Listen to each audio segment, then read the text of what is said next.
Live from RBI's directly across from beautiful Wrigley Field, it's the John Vincent Show. Today's special guest from the Herbal Care Center, Michael Mandera. Super Bowl winning quarterback from the '85 Chicago Bears, Jim McMahon. And special guest, Nicky Smigs. Now here's John Vincent. Get that off me there, get that off me. Is that supposed to be on there?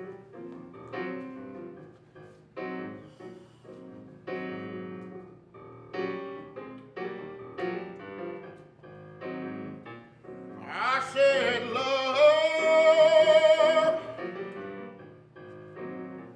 is a burning thing.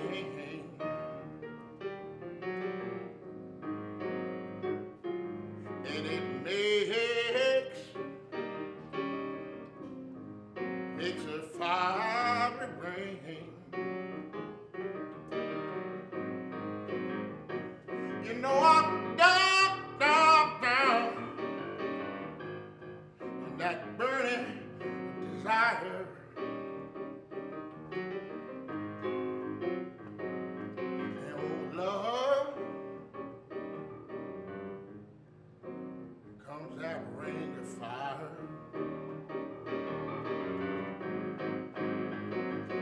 Cause I'm down, down, down in a burning ring of fire. And the flames, flames, flames, oh, they go higher. Cause it burns, burns, burns. The ring of fire, the ring of fire. Thank you guys for tuning in. My name is John Vincent. We were having some fun there earlier. But that song I did was something that just really caught my heart and caught my attention many years ago. Two of my favorite performers, Johnny Cash and Ray Charles, got together on the Johnny Cash show. And Ray Charles did that version, which I gave no justice to, Ring of Fire. And he just knocked it out of the park. I had the luck of performing with Jamie Foxx many years ago, and his Ray Charles was spot on. So Jamie, if you're watching this, I need some lessons. But today, from the Herbal Care Center, we have Michael Mandera. For you football fans out there, another great quarterback. The only Super Bowl winning quarterback in Chicago history, Mr. Jim McMahon. And special guest, my guy, Nicky Smigs.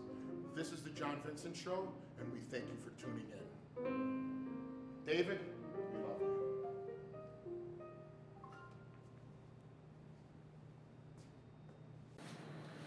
30 seconds to the greatest battle of our professional lives. All comes down to today. Will it be famous Chicago singer John Vincent or famous Chicago comedian Sebastian Maniscalco?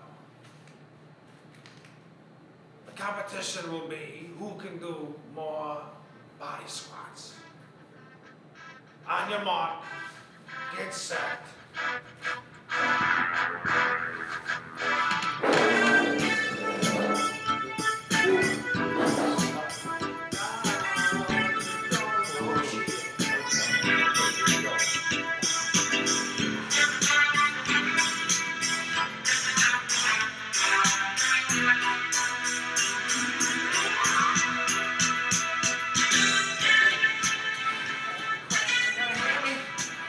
Restart it? You want to restart this?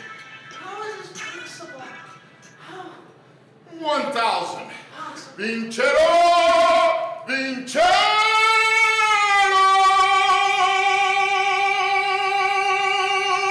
Oh my God. My back and my hammy.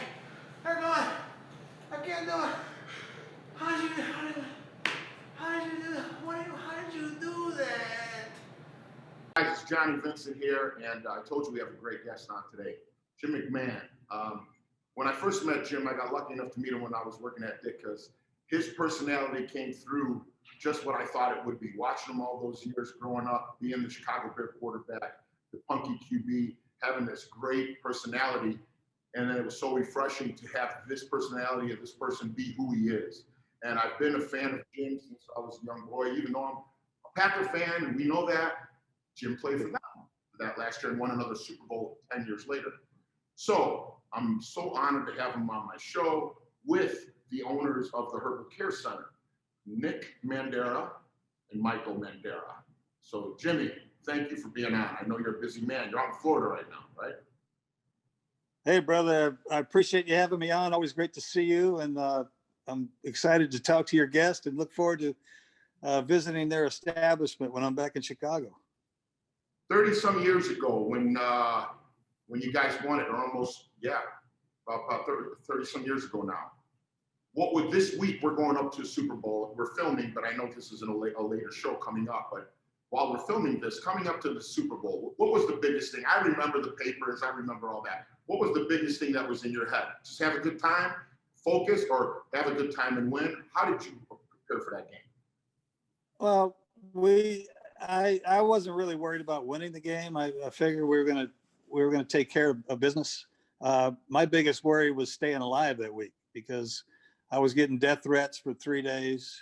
The last 3 days that we were there, some idiot reporter went on television and said that I had called all the women sluts of New Orleans and the men were stupid. Where he got that information, I don't know. I never talked to that guy. He never interviewed me. But supposedly I said this on a radio show at 6 o'clock in the morning. And I the first three days of that week were great because we didn't have a curfew. Mike said, "Hey, you guys are on your own." So we saw the sun come up for 3 days. And that third day, I get woken up by an irate fan cussing me out. And I just hung up the phone, and about a minute later, somebody else called, same thing. And Kurt Becker, my roommate, was going, "Hey, what's going on?" I said, "I don't know, but somebody's pissed at me." And so I went down to the team breakfast. I'm standing in line waiting for my eggs. And Jerry Venisi, who was our GM at the time, walks up and goes, "You really did it this time." And that's all he said to me. He walked away. And I'm like, what the hell did I do? And then Ditka walks up to me. I'm still in the food line. And he goes, "Did you really say that?" And I said, "Mike, say what?" I said, I woke up this morning. I got people hollering at me. Jerry's pissed at me. What did I say? And he goes, "Well, did you do a radio show this morning and call all the women of New Orleans sluts?" And I said, "Are you out of your mind?" I said, "What time was this radio show?" He said, 6 o'clock. And I said, "Hell, we didn't get back till 5:30. No, I wasn't on the radio at 6 o'clock." And so, that whole Super Bowl from that on, the next 3 days, I was just worried about getting shot, and nobody on the team wanted to stand around me at practice. It was nuts. Wow. It wasn't what I envisioned Super Bowl week was going to be like. The first 3 days were great, but the next three sucked. And then the game, I don't remember much of the game. I didn't stick around. As soon as the gun went off, at the end of the fourth quarter, I ran to the locker room, and I wasn't sticking around for the festivities. I was worried for my life, seriously. I remembered in the news coming out back then. I remember them, saying, "Oh, this mistake," and that Jim McMahon said this. And we remember it back out there, and knowing you've always been the most gracious, nicest guy around. Like I said, you've always been so kind. I've seen how you've talked to people, how you've treated people. It's always been with great respect and everything. And that's what I love about you. I don't like people who are phony, and you're real, and you have such a good heart. So I didn't know. I knew it when the news came out then, and I know that week, and I know that it says Ditka puts curfew on the team and everything. But I didn't know that was on your mind of getting killed and all that. I would have never thought that. And that was happening during the biggest game of your life. I don't know how you. Yeah. I've seen the crazy movies, Black Sunday. I mean, if somebody's nuts enough, they'll take you out. I mean, and we were practicing at the old Saints facility, which backed up to a big apartment complex. And so, I had to wear a different jersey every day. Guys didn't even want to get in the huddle with me. They thought I was going to get shot. I mean, it wasn't a hell of a lot of fun, for me or my teammates, because they had to deal with the same thing. I remember on Friday night, they let the wives come down on Friday. And so I spent the night with my wife at another hotel because they wouldn't put the wives up in our hotel. And then as I'm walking back to our hotel the next morning before practice, there's all these fire trucks and police. And I'm thinking, oh shit, they blew up my roommate, Kurt Becker. And I get to the front door and I go, hey, what's going on? They go, yeah, we had a bomb threat. So I'm thinking, all this happened to our team, because of me, supposedly what I had said, which I never did. And we had to deal with all that. So it was, thank God we were as good as we were. Yeah, I mean, now hearing this now, 30 some years later, I never knew that whole thing. Again, you only hear the part that, this is what happened on the news, but you don't hear it and you don't put yourself, and that's the biggest thing I've tried to learn in my life, put myself in somebody else's shoes. I've never played at your level. I played in Germany. It was nothing compared to the NFL. And for me to get ready for a game, I had to be ready. One thing I know about you and my two favorite quarterbacks of all time, Brett Favre, is you guys have that same mindset. It seems like when you walk on that field, it's not the biggest game of your life. It's I'm playing football, and I'm just going to go out there and play. And I've never seen a quarterback or two quarterbacks sacrifice their body like you and Brett. Like I used to get pissed saying, no, and like when you tumble over and hit that, like everybody would hold their breath. It's like you can't have Jimmy Mack out. You can't, because he wins when he's in there. The Bears win. So that never crossed your mind. You just played. I know your stories. You get hurt. I know one time when you ruptured your spleen, right? And a whole bunch of other injuries. My kidney, I got the bottom part of my kidney torn off in 1984. That hurt. So yeah, there was a few of those kind of injuries. Yeah, but you don't really think of, I never thought about that. I was never the biggest guy, so I always knew I was going to get pounded, and that's just part of the game. But if I was able to get out there and play, whether it be with pain pills or shots, whatever it took, I was going to get out there and play. And especially playing for Coach Dick, I mean, you can't pussyfoot around that guy. I mean, you got to be a tough player to play for Mike. And I think I took it overboard a few times. I probably shouldn't have played. Well, I know I shouldn't have played in 1986. At the first game of the season, I dislocated my throwing shoulder. It was coming in and out of the socket every time I moved. And I kept telling the doctors that, and he kept saying, no, that couldn't be happening, because you know how painful that is. I said, yeah, it happens 100 times a day. I know how painful it is. So I kept playing and getting a shot every week. Some days I could practice, some days I couldn't even move my arm. And so there was a lot of problems in 1986, but after they opened it up and saw what was actually happening, they went, wow, he wasn't lying. I go, why would I be lying to you? I said, 2 years ago I played with my kidney gone, and now you're questioning, whether or not my arm is hurt. That was really a bummer for me in Chicago that whole year. But I was very lucky to, after he sewed me back up and fixed whatever he could in my shoulder, that I was able to play for another 8 years, because he said himself, he goes, I don't think this will last, because you're still missing some pieces. But it lasted 8 more years, so he did a hell of a job. Yeah, Jimmy, I know, like I said, my favorite team of all time is the 85 Bears. Might be a Pac-Man, but it's the 85 Bears. And the one person I did not get to meet from that team was Walter Payton. And I know you guys were really, really good friends. And he was always a jokester. How did you not meet Wally? Because he passed before I started at Dickus. Wow. Yeah, he passed in that's 90, what was late? 99, I believe. Yeah, I started Dickus in 2001. So but I heard stories. Wow. The funniest thing was Coach and you sitting, and I bring up, like here you guys, you heard a million times, I bring up the Minnesota game. And maybe we can get footage later or something. When you come in there, and Coach said it, because you said, maybe I pushed it too far this time. Coach told me, he goes, Johnny, he goes, he just wanted to play. He goes, he was in my ear the whole time. Put me in there, put me in there, put me in there. And I know, I don't know if you guys remember this game. Jim comes in the Metrodome. The Bears are down by, I don't know how many scores. His first pass and your third pass were both touchdowns, or am I a little off there? You call an audible, right? And you No. he actually, the first play that he gave me, I actually called that in the huddle, which was a screen pass. And I actually called the screen pass in the huddle. And when we came to line of scrimmage, they were blitzing. And when they blitz, it's man-to-man coverage, and the linebacker is going to run right to the screen guy.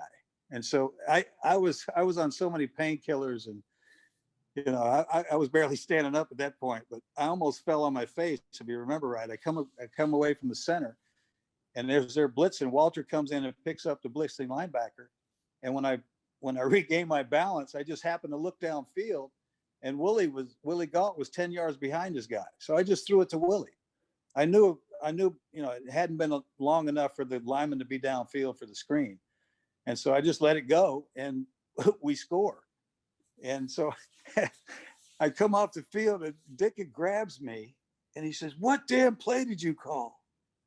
And I said, "I called the screen, Mike." And he goes, "Well, why'd you throw it to Willie?" I said, "Because he was open. We scored. What's the problem?" I mean, he was in my face about scoring. I don't know why, but that's how it was with Mike and I for 7 years. But it's unbelievable because when I saw you guys then, when I met you at Dickers, how much love he has for you still to this day, and you there back. It was like, yeah, all Chicago back then was like, Coach and Jim McMahon, when you guys were playing, button heads and this and that. But you look at it, and you were the perfect quarterback for him, and he was a perfect coach for you. And you guys love each other. Like when I sit and I would see Coach describe you to me, it would make me smile. He loved your toughness. He loved that you kept wanting to play. And that's what he cared about. And he loved who you were as a person. And he goes, Johnny, when he described that game, that you kept coming back, he smiled. He smiled when he said, like, he was in my ear the whole time, Johnny. And he's remembering, he's like, wow, which I know that means he's like, he loves you. And it's like, that was it. That was it, man. And that season right there, that was the thing that just boom. And then we just fly. And it was a party that year. So. Well, I loved him too. I mean, he was, I would love to play with him. He was a great football player. And had he ever been in my huddle, he would have understood me a hell of a lot better, I think, because I actually knew what the hell I was doing. I think he thought I was doing stuff just to piss him off a lot. But I'm like, Mike, I'm trying to win ball games out here. And some of these plays you're sending in ain't going to get it done. And thank God the O-line, which, like I always love my guys up front. They knew I knew what I was doing. So they would follow me, whatever I would call, they would block it like they were supposed to block it. So yeah, it was a tough relationship at times. And I didn't have to sit behind a couple of Hall of Famers either. When I got here, it was Bob Avellini and Vince Evans were the two guys ahead of me. And so I think he wanted me to play early, and I got to play early, which was tough because offensively we were not real good, other than Walter. I mean, I don't know how he spent 6 years before I got there behind that offensive line, and he wasn't missing any games because he was getting pounded. Greatest overall football player of all time? Without a doubt in my mind. He could do it all. He could run, he could catch, he could throw, he could kick, he could block. He was just a great teammate. I'm honored to be friends with his son now, and I do a lot of his charity events, his golf outings. I love him. And but yeah, that's one person, like I said, I didn't get to meet, but meeting all the 85 guys, seeing everything, and just having to have my career go through Ditka's and see all of you walk in there was such a treat for me. One thing I used to do, and I have no problem with the people do, is drink. I don't drink anymore because I had a scare with my liver a few years ago. And you were always talking to me about marijuana, how it's safe, how it's helpful in many ways. And I suffer from anxiety, I suffer from depression. And I go to the dispensary and I don't smoke it, but I do I've smoked it a few times, but I really do like the edibles. I love the chocolates. They have this peppermint and indigo. You told me, I said, I tried it one time and I got really paranoid and failed. I said, I tried it in Colorado, I got really paranoid. And he goes, you told me you got to try a different strain. So when I went first time to go to their store, they're like, Johnny, this is indica. And I'm like, every time I go in now, it's like indica. So I want them to kind of explain stuff they have. And I love, indica just gets me like this. It's kind of like a little bit of a buzz, but I'm an indica man myself. I love it. I love it. And people are like, how do you use it before you sing? I'm like, it just relaxes my body. I don't feel the tension. It even like makes my neck and my vocal cords kind of just ease up. You don't get that anxiety. And I comparing how marijuana is, you never can overdose on marijuana. It never. No, nobody's ever died from cannabis. You know, we have a system in our bodies for this plant, the endocannabinoid system. Why is that there if we're not using this, you know, not supposed to be using this plant? It's not a drug until man puts his hands on it and starts putting chemicals in it. That's what drugs are. You know, mushrooms are good for you. Cannabis is good for you. Things that are grown naturally are good for you. I mean, that's why they're there. People that believe in the Lord, I mean, this is his gift to us. I tell people that's why it's so pungent, because back in the day, man had to find it so he could heal himself. I mean, I used to drink, my blood pressure would go up. And again, I don't tell anybody what to do, what to drink or don't drink. My dad has wine to this day. He's 85 years old. He made homemade wine. He, drinks wine, this and that. But to me, I couldn't have 1 or 2 glasses of wine. I would have like 4, 5, 6, 7.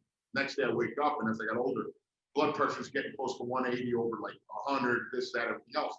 Ever since I stopped and I've done edibles, my blood pressure stayed normal, my heart rate, everything. And my doctors asked me, they're like, Johnny, are you drinking? I'm like, no. I'm like, but I take marijuana. And they're like, that's fine. They're like, it's totally fine. And I think that stigma needs to come off and say, this is a thing that can help a lot of people and help people with anxiety, help people with depression. And like you said, it was met. And what's Noah's favorite is the herb, Jack Herrera. You know that one, Jack Herrera? Yeah. Tried that one. It was like so fresh. I was like, oh my God. And he sprayed it. It just had such a great smell. So you guys told them a little bit about this dispensary before you come here. Sure. Yeah, Jim, we've been open for 4 years now. This weekend will be our 4-year anniversary. We're located in Ogden and Western, about a mile down from the United Center. Oh yeah, I know where you guys are at. Okay, look forward to coming by there, boys. Yeah, so proudly offering the largest cannabis selection in the state, carrying over 600 products. Really anything, flower, pre-roll, tincture, topical. Johnny loves the chocolates. Is it grown locally there? Where y'all growing it at? So it's everything, because it's still federally illegal, everything's got to come within the state line. So yeah, we're buying everything from Illinois. Every state really reciprocates that as well. Cool. Those chocolates just hit me right. And I can just 20 milligrams sometimes and I'm good. I'm like, boom. And it's all I need. It's so weird. And like, sometimes it's like, you don't go up and down. I go to 40, might go to 60 sometimes, but 20 gets me nice and smooth. And well, that's the problem. Most people that end up trying marijuana for the first time, they've already got a buzz on, they're already drunk, and then they get sick and they blame it on the weed. It's always the weed.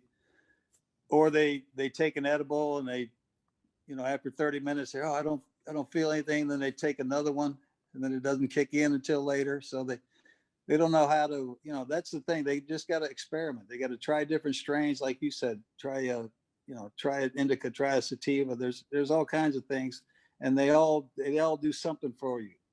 They all help you in a certain way. So you just have to try them all, which I enjoy doing.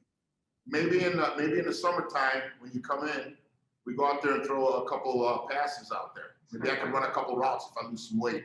Well, I could barely lift this phone up to do this interview with his hand. I won't be throwing anything for you. We got the super fan here today, Jim. Attaboy. This is an up and coming comic. This is how good he is. His name is Nicky Smigs. So How are you, Jim?